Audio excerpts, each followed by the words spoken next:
Good afternoon, everybody. It's a little after 1 o'clock, so we're just going to get this rolling. My name is Richard Duran. I am the Marketing and Communications Manager for the association. And this is Introduction to Garden Benchmarking with our Association Executive Director, Casey Sclar, who will be taking you on your journey starting now. Casey, if you'd like to take it away. That'd be great. Thank you, Richard.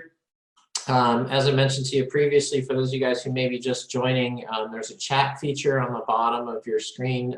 We have you all for the first part of this. We'll have you all muted, but you can use that chat feature during the time that you're muted to ask questions. After we're done with the basics of the presentation, we'll make sure that there's time where we're unmuted and you guys can ask as many questions as you want. My goal today is to kind of first give you some basics in regard to our Gardens benchmarking platform, some of the basics about it in terms of logging in and other things, and make that part very simple for you. And then after that, it's my goal to show you some of the tips and tricks from it. I know some of you guys are advanced users, and so we'll look into that. I also want to look at and instruct you a little bit on some of the things that are outside the lines in benchmarking, answer some commonly asked questions, talk about some things that don't necessarily have to do with the platform itself for different things. So we're glad that you could join us, and hope to have a very engaging period of time for you. All right, so your journey for benchmarking always begins in the at our association's benchmarking studies page. From here, you can easily get to gardens benchmarking, compensation and benefits, or conservation and biodiversity. Today, we're going to talk about gardens benchmarking. There's a host of different pieces of information on this page. I'd encourage you to go back to it. It's easily reachable from the resources and tools portion of our homepage, whether or not you're logged in. It is best when we're using the benchmarking platform to be logged in at first. When we do that, it makes it generally a very easy login from that standpoint. A lot of the issues that we field on info@publicgardens.org do have to do with issues surrounding login and login rights, and those are generally very easily remedied by logging in first. The short answer is if you have any problems with any of our benchmarking platforms and any access rights or other issues, you can't reach it, or you're having difficulty with the link, a simple email to info@publicgardens.org is going to get you what you need very quickly. We have folks in all time zones in North America who are answering questions for you and seeing to your needs. So with garden data, with that, we'll jump over to our gardens benchmarking data page. From here, you can enter data, you can get results, you can do different things. We have, again, some really helpful videos and some videos that are available that give you tips and tricks to data entry. So what I'm covering here today is just a gateway to some of those that are there. And certainly through these links that are on our webpage, you can always access those tools, and they go over a lot of what I'm talking about today. From there, clicking Enter Data will log you into our benchmarking platform, into our dashboard, and you get a splash screen. From here, what I'm going to do is I'm just going to very simply switch over to our next tab. And for the rest of this presentation, I'm going to use a demonstration garden for you that Franklin Botanical Gardens, the owner-operator, Ben Franklin, is our hypothetical example today. We'll go through a lot of the different presentation pieces and other things using their garden as a demonstration example. Note that I've sort of stopped here on the splash screen that came up when you clicked through. This page is a very useful page for you and your institution. I know we're used to seeing a pop-up and then clicking through it. This page here has some very good and useful information for you. It can tell you right off the bat what data entry, what years data entry is available for. And we'll talk about the concept of fiscal years and which fiscal years to use in just a second. And then it also tells you which ones results are available for. And we'll show you how to switch back and forth between fiscal years and do all that stuff in just a second. But it also goes into your status and where you are for 2018 or 2019. And so I'm logged in as Franklin Botanical Garden, and as you'll see, I'm logged in with the ability to not just view my values, but change my values and enter data. But that column will be very detailed for you and tailored to your institution as well, and what data your institution has or doesn't have. The other thing that's here, they have an amazing user guide that's there for instructions, for site navigations, for many of the things I'm going to show you. And then I'll also show you where the support page tab is and the link is. And of course, at any time that you have any questions about different things, info@publicgardens.org is your go-to place for that. So with that, we'll proceed to benchmarking. And Ben Franklin logs into benchmarking. He, because of his ability to both read and enter data, has access through this screen to both garden benchmarking and to compensation and benefits. We're going to focus on garden benchmarking now. For those of you who have done this before and not seen the compensation and benefits tab here or link here, that's because you currently don't have access to that, and access to that is restricted to garden leaders, executive directors, presidents, CEOs, and their designates, usually the finance and billing professional. But again, an info@publicgardens.org email by that CEO, president, executive director, specifically granting access by name to one of those individuals to us is in order to grant that access. People can't ask for that access on their own. So we'll go into garden benchmarking, and occasionally this takes a little bit long to load, but it's loading up all the different datas and all the different views. You can see up here in the upper right-hand corner a general welcome message that brings you back to that splash screen, brings you to your account, gives you access to the support page, and also the ability to log out if needed or necessary. Some key places to begin with here are the following. So this area that's right here in the upper right-hand corner that goes back and forth between fiscal years is a very useful page. And this tab is a very useful page. With a click of a button, you can download all the questions for Gardens benchmarking, including or not including your responses, directly to a file. And so that file will be an extremely useful tool. You can put it wherever you want. I'm going to put it here on my desktop. You can name it anything that you want.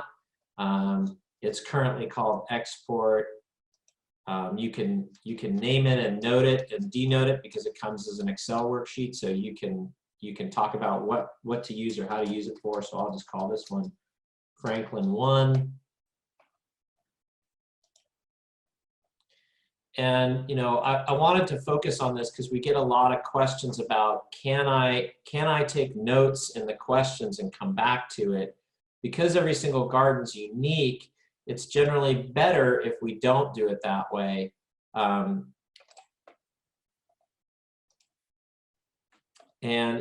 But you still have this opportunity to be able to use or utilize. So if you give me just a second, I'm going to drag a screen over here for you and show you what's on that page and how you can use it and utilize it. And this is a modification that took place this year. So you have all the different tabs with blanks. I didn't put any answers in, but it has all the different fields and all the different questions. And because it's in an Excel file, you have all the capability over here to create your own columns of data and other things that you might want to be able to use for that, including your answer and even where you found it. So this can be a useful tool for you if you know that, for example, maybe you're a CFO and you don't have any idea of how to determine the amount of garden space area in terms of total acreage. You've never had to do that before. Or how much greenhouse and production area you have in terms of acreage.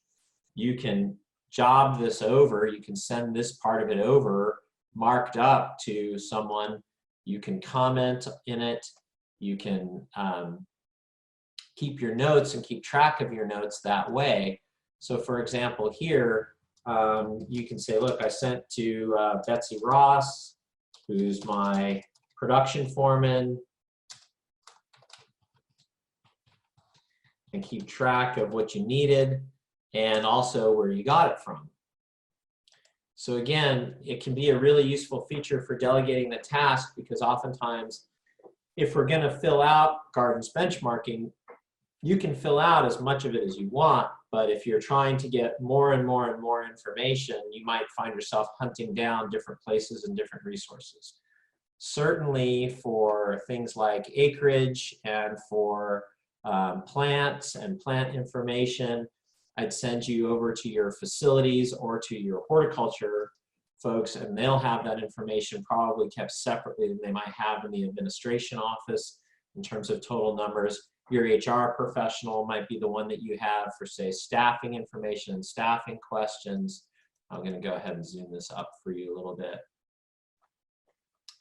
So, you may need to reach out to different areas and get different pieces of information. And that's kind of the scavenger hunt behind the scenes with benchmarking, is knowing where you need to go for that information can be a little more challenging the first time, but once you've done it once, you know where to go get that information again.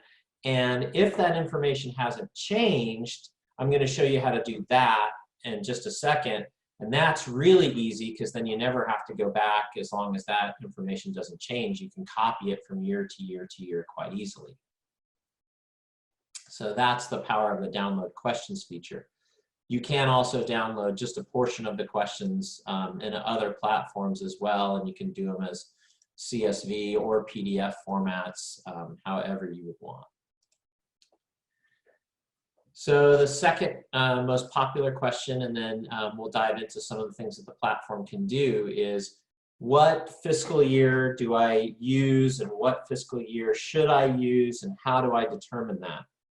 So at present, you have the capability to enter data for any of the 4 fiscal years from 2015, 2016, 2017, and 2018 through 2019. So the answer to what fiscal year do I use, the simple answer is you use the most recently closed fiscal year for your garden. So if my fiscal year end was in 2019, say it ended in December of 2019, and here in early March, I've already had it all audited. I've been working with that information anyway. 2019 would be your latest fiscal year. The long answer is, it depends on how long your institution has participated in benchmarking. My advice is that if you're going into benchmarking for the first time, to take full benefit of all the features of benchmarking, including the trend reporting feature that we have, that you go in and use the earliest fiscal year that you can and have a strong 4-year track record for. We don't typically use 2014 to 2015. We've closed that off except for results now, because we shifted some of the questions after that first year. So for example, as I go into the fiscal year 2015 to 2016, Ben Franklin has already entered in a lot of the data and a lot of the questions for this year. The Our Garden tab is where the answer to those questions are kept. The Compare Garden tab is where you can compare your results to those of other gardens on an individual value by individual value basis. And the Reports and Charts page is a page that you use for a little bit of a different look, a more graphical look at some of these things. a lot of people are sitting on the webinar today and saying, okay, look, I just want to know how to get the data. Where do I get the data from? How do I use it? That reports and charts page is a great way to do that. We'll talk about how filters are used a little bit later on, but here you can download a Word version, a garden report that's a series of PowerPoint slides that you can use. It's based on your values for your garden, and then a 3-year garden trend report, all in basically one step from this. I'll show you very quickly what the garden trend report looks like. It's generated from a click. You can apply any of these filters that you would like just by clicking the edit button for those. It downloads very simply. For you, it would probably download very quickly. For me, I always, for security purposes, I always make sure I know where I'm downloading and what I'm downloading to, so I have it as a save as, but most people, it will drop right down in a Chrome browser and start automatically downloading. And then looking at this, this is sort of a sneak preview of things to come. And we'll bring up that garden trend report as it comes up, and you'll see some of the different things and different looks that it does. But again, printing reports is simply that easy. So we'll come back and look at that a little bit later in the program as to what those reports look like and what sort of things they do. For now, I want to focus back on fiscal year and data entry, since data entry is open right now for fiscal years ending in 2018 and 2019. So what I'm going to do here is I'm actually going to flip forward, because I know from looking at progress points that my best progress was in fiscal year 2015 to 2016. So I'm going to show you how to quickly copy your prior year's answers by switching over to 2016 to 2017. And so you'll see that when I do that, the answers to my questions change. Here, where I had financial information last year, now I don't. These hazard guides are saying, look, you have several different unanswered questions that are in here. Do you want to go in and enter that? Again, in Gardens benchmarking, there is no minimum amount of data that you can enter. And I think, as I'll show you with some of these things, you can get some of these statistics very, very quickly. How many people on your board? How long your garden has been in existence? Are you, what region of the country do you represent? In about literally probably 10 minutes, you can have 15 to 20% of the data involved and use it very usefully. For some of the more intricate data, like we'll see in financial information, that tends to have some year-by-year ramifications. Let's go over here over to garden space, because this is a great example of where we can use the copy prior year's data feature. So here you'll see that we don't have anything for fiscal year 2016 to 2017. I can easily click the copy prior year data feature. It goes tab by tab by tab. It will ask us what we want to do. And so for something like garden space, where it doesn't vary, and Franklin Botanical Gardens is located in Old City, Philadelphia, so they don't have a very large acreage. But with a simple check of that, you can say, okay, my acreage is fine, and then move to the next data sheet and the next value to copy that and move on. And so it will tell you if you don't have any metrics, and then you can go back to the prior year's data sheet. It is much more difficult to go from the current year's data all the way back to the prior year's data.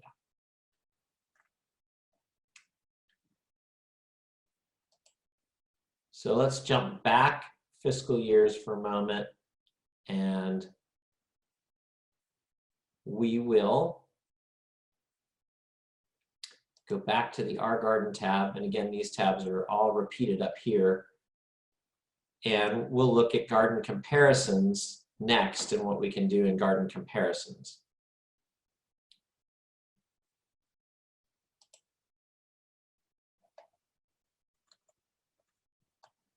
So there are easy to use comparison page legends here. And they all indicate different different aspects and different responses that you can then vary with the use of filters.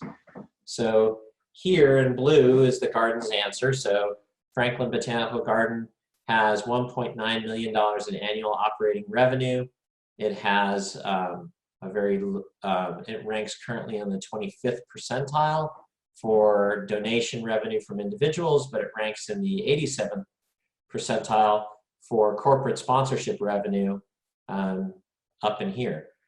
The power of the use of the platform comes from, if you want to be manipulating data and looking at data and utilizing data, you can take that annual operating revenue piece, you can export it very quickly as either a PowerPoint slide or a PDF that gives you where you are along that trend line and where you are along percentage points, and still allows you to know what filters you set when you did that.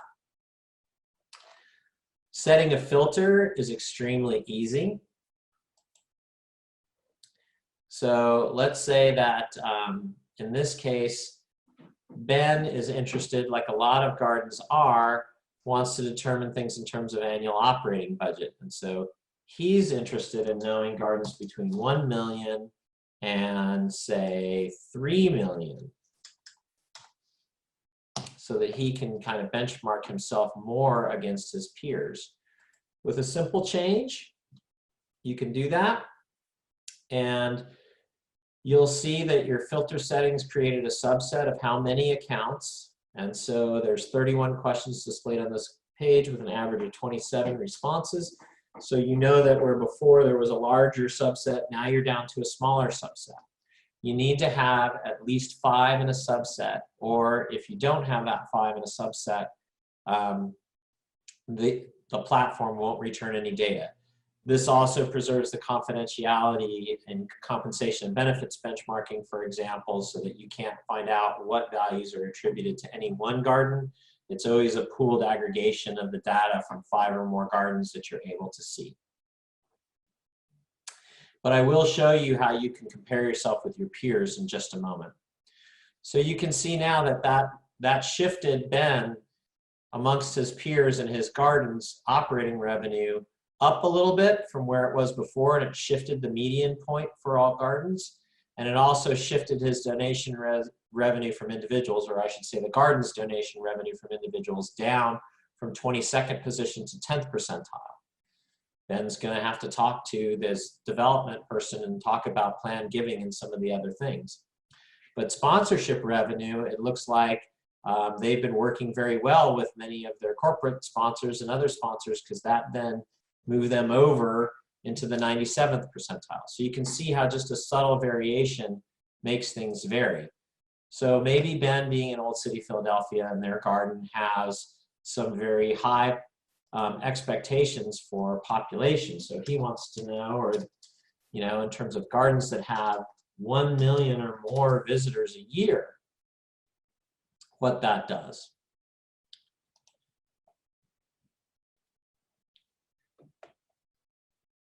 So it appears that we've tapped it out, and I did that on purpose. So there aren't enough gardens that have between 1 and 3 million operating budgets that host more than 1 million visitors a year.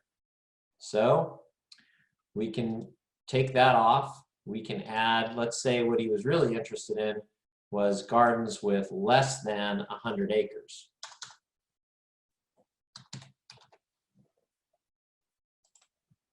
And what that does.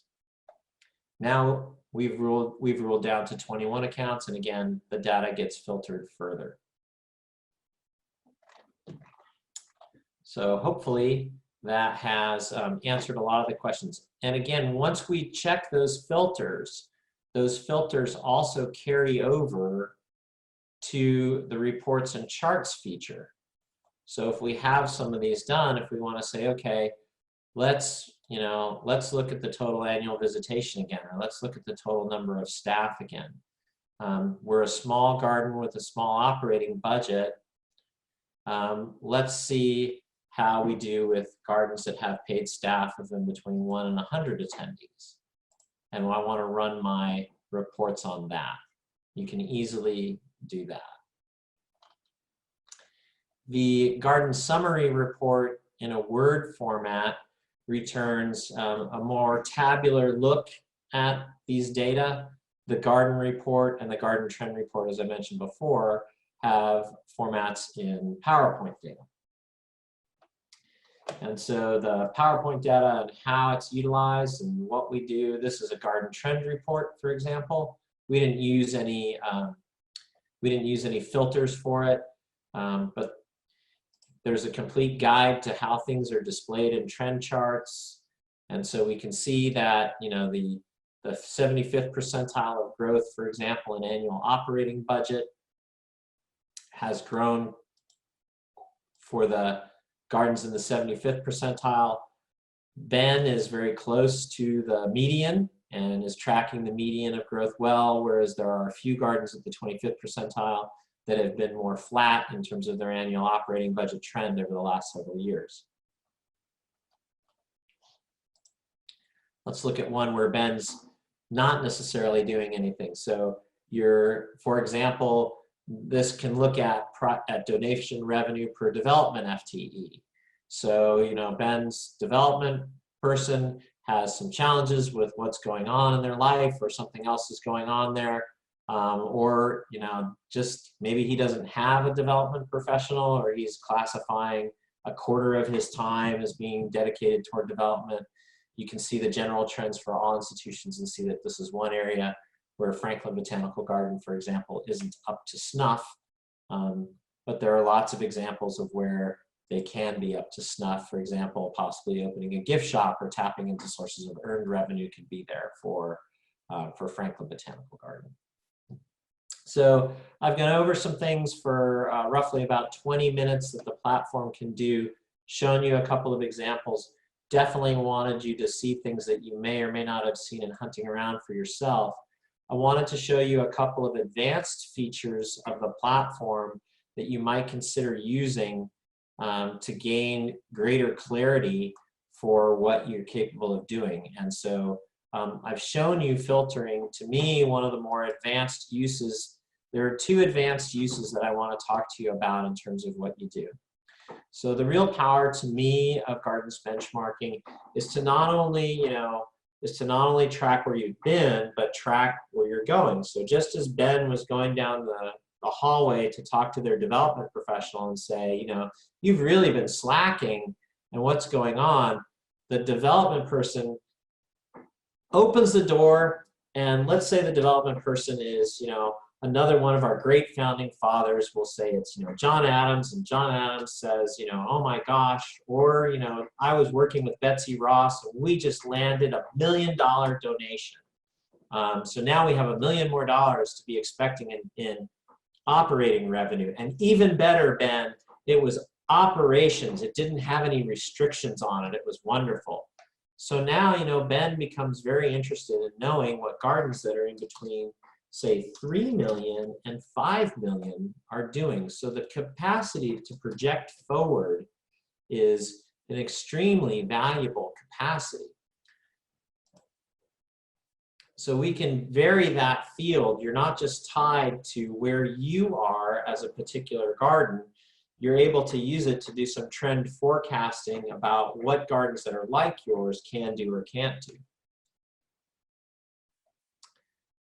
So any of these fields are ones that you can use to project forward on in what you do and how you do it.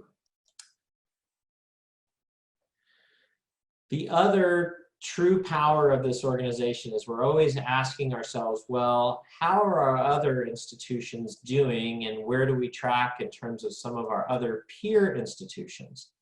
So I've cleared these filters. I'm going to go back to the Compare Gardens feature, use something, say, like visitors and fees, and I want to know what some other gardens across the country are doing. So here's where Ben is in terms of total annual visitation. And here are the responses in terms of whether or not gardens charge fees. Ben hasn't entered data for tourism or some of these other things that you can enter data for. And we certainly encourage you to, you know, shoot for the best and put in as much information as you can, but I'm also showing you that you don't have to do that. So the ability to compare yourself to your peers is an extremely valuable one. And so the platform allows you to look at and create any peer cluster that you would want to create, or load from a preloaded set that you had created previously to this. So for example, I have one that I created that's called Philadelphia that contains all the gardens in Ben's region. So now I've applied that.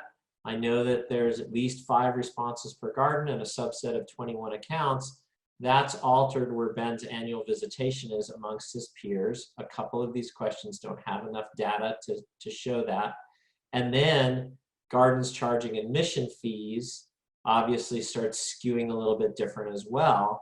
And so you can see that while nobody's charging members an admission fee, that data got skewed from where it was before.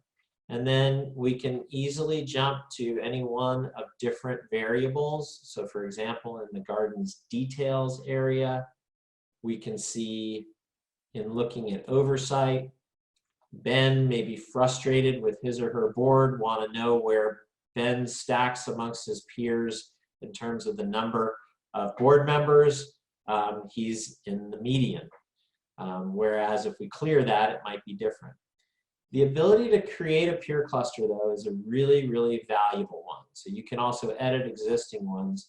But let's say that Ben wants to look at surrounding states or a few gardens that he knows of in surrounding states. So we'll create a new one called Surround. And from that, you will be able to pick from any of the gardens that have accessed the platform. These gardens are ones that have accessed the platform in a given year. They're not necessarily the gardens that have, say, entered data or not. So we always ask you to try to overestimate the number, and you may find yourself having to add peers in some way, shape, or form. So I'm picking a few. You can organize it by state. So maybe we want to go and look at, I picked one large garden peer. I'm looking at some of the ones from Delaware, which is nearby where Ben is. I'll add a similar garden from the District of Columbia. I'll add a few gardens from Illinois, a large garden from Illinois that I might want to check myself against. And then I'll add several from New Jersey or New York.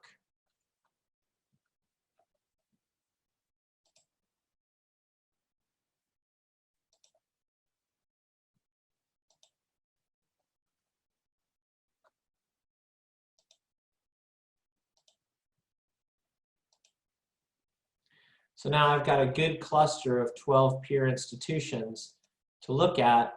In this case, we'll make it the lucky number 13. And then if I save that, now I can see what I have. Now I've got a subset of 13 accounts, and I've created on the fly a couple of them where I can look at some of the questions. So I've chosen a couple. I maybe need to go back and I need to enter some more, because out of these, I don't have enough data to be able to return that. So I'm going to go back in. I'll choose a couple more from New York.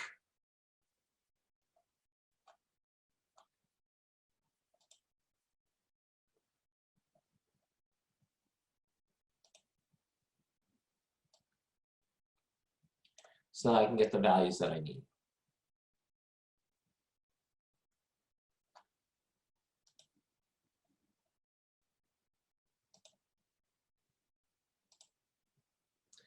And I'll just expand my network until I have as many as I need.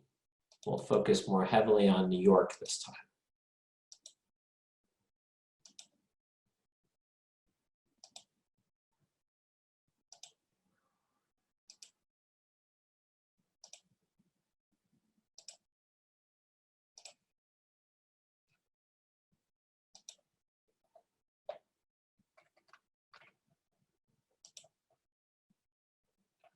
And there, I've created a good filter. And if I keep adding, if I need to, Since I just did this one on the fly, I need to keep adding in surrounding states. So that's still the power of your peer cluster that you have. So with that, I wanted to turn around and open it up to questions. Richard, I'm going to ask you if you've had a couple of questions that have been asked to you privately, or we'll open it up to our call-in listeners and see, and our listeners who are online and who want to ask questions. And I'm happy to demonstrate any of the features that we have as a result of the questions. I'm not seeing any questions in our question and answers. We can go ahead and allow people to talk and see if anybody has anything they'd like to ask.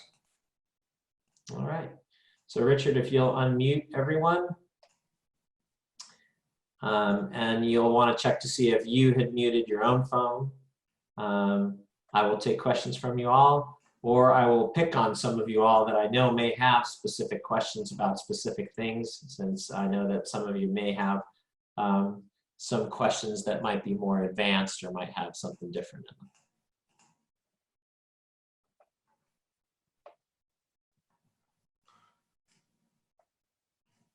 People should be, I've allowed everyone to talk. They will need to unmute themselves. Well, I can.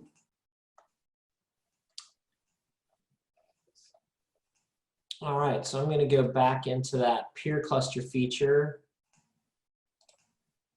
and go back to that Philadelphia example so that you can see how easy it is to add into that and look at that feature.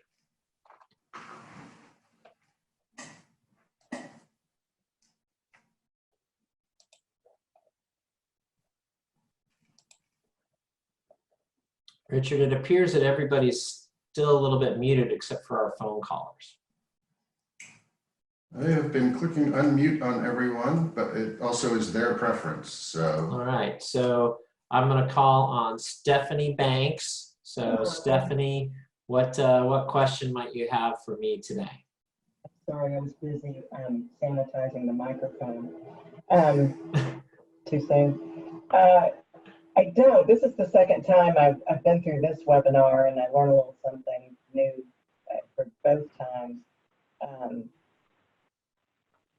I'm not really confused about anything. Can you go over when the general deadlines for both the garden and the compensation are during the year? Yeah, absolutely. And I think, Stephanie, you brought up a really great point with your question, because in each year that we've offered the benchmarking platform, we have staggered data entry.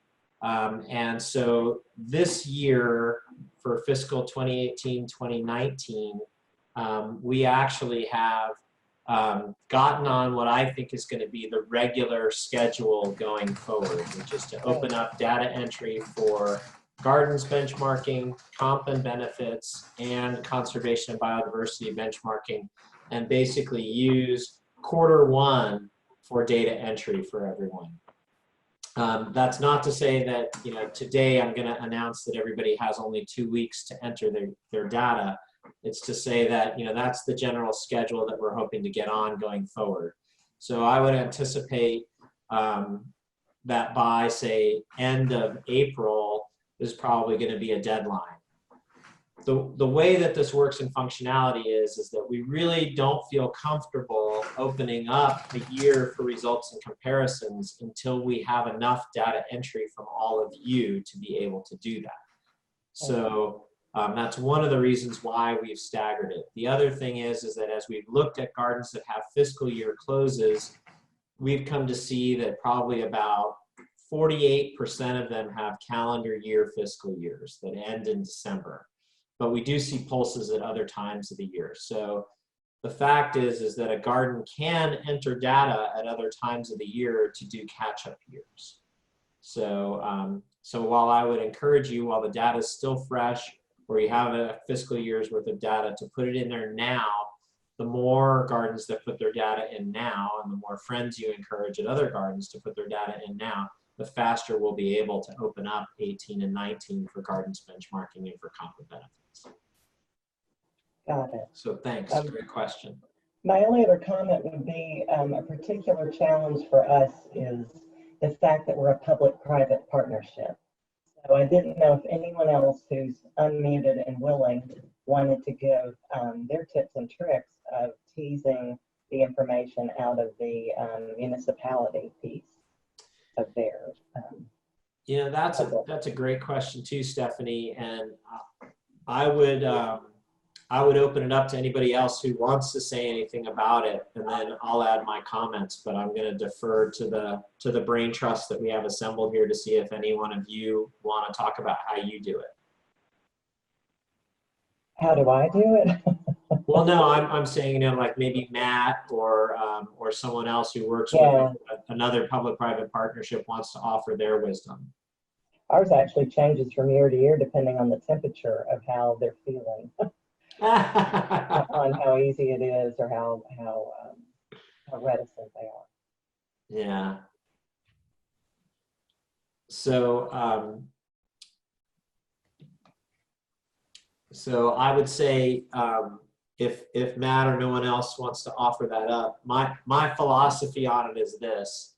So we offer you this tool to measure the contribution of your organization to its community and to use that comparison that way.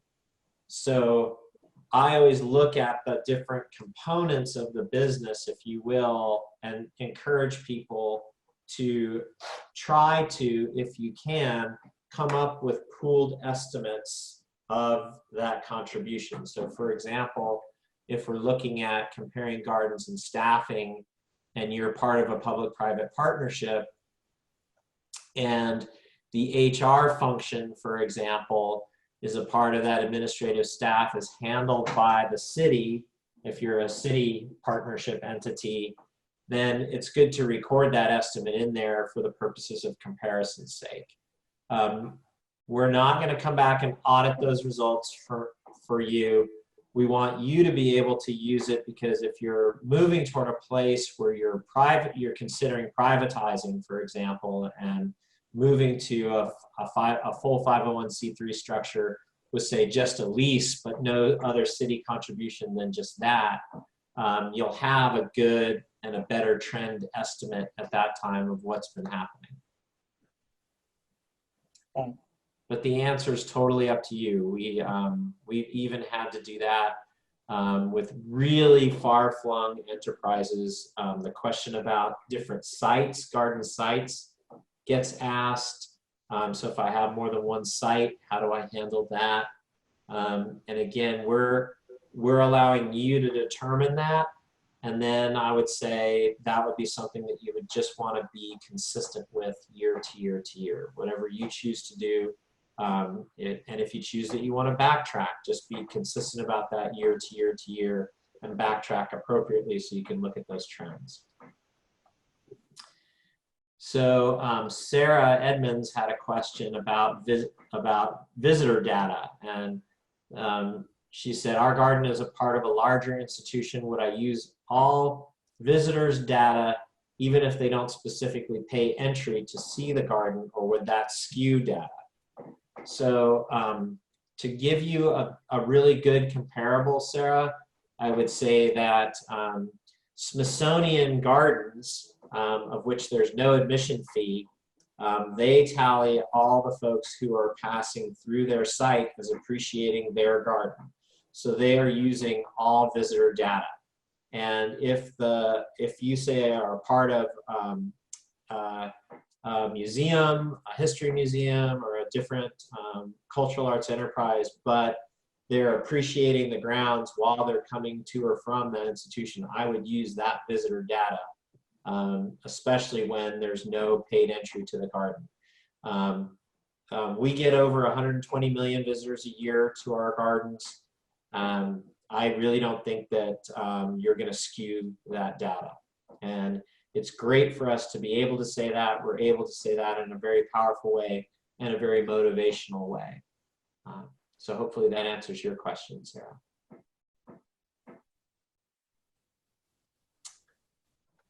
Okay. I know that when I talk to finance and operations oriented professionals that you all are the biggest extroverts that are ever known. That's why I'm calling on you.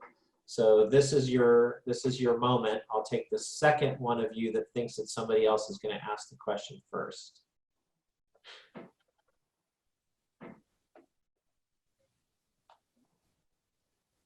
Okay, Melissa Robillard, what questions do you have?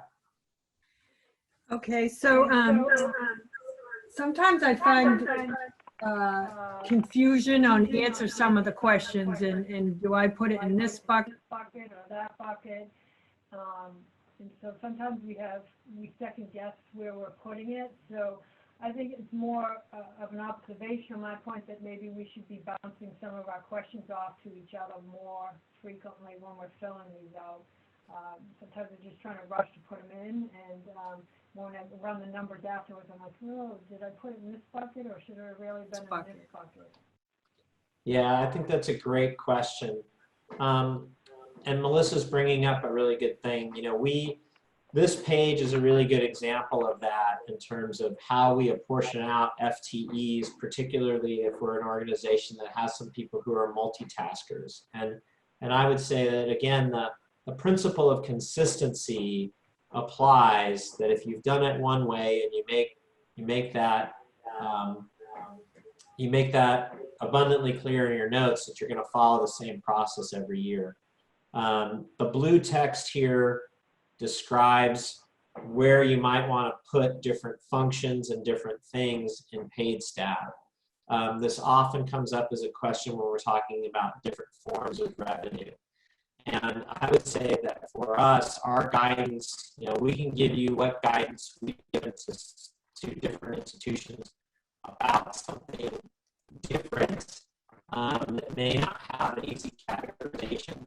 And if we get that answer enough from enough institutions, we'll often alter different questions or add different questions to the platform in regard to that. So, for example, in private revenue, we've had questions about, well, do I include restricted income in private revenue? And so, in working very closely with finance and operations professionals, saying, what do the majority of you do? We said, okay, let's make this all restricted and unrestricted revenue, and then total that up for both, but make sure that we're including non-government grants revenue, for example, but then also providing a place where we can look at what proportion of that revenue is restricted income.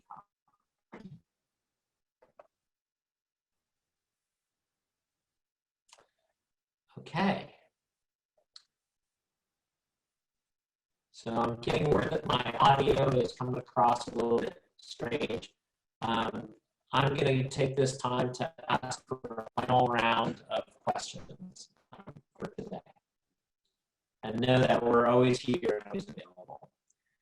To answer your questions, again, you can send an email to info@publicgardens.org with basic questions, or if your questions are, say, a little bit more challenging, you can send them to info@, and then generally they're forwarded on to me if our team can't answer those questions.